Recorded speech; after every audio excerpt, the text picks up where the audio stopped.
Hello, and welcome to this quick guide.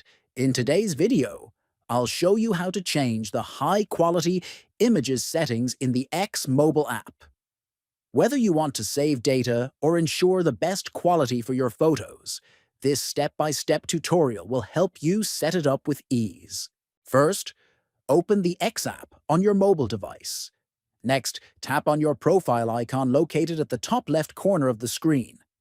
Then, scroll down and tap on Settings and Support. After that, select Settings and Privacy from the options that appear. Now tap on Accessibility, Display, and Languages. From here, tap on Data Usage. Scroll down until you find High-Quality Images. Tap on it. Choose your preferred option, either Wi-Fi only or mobile data and Wi-Fi. That's it. Your settings are now updated. Thanks for watching.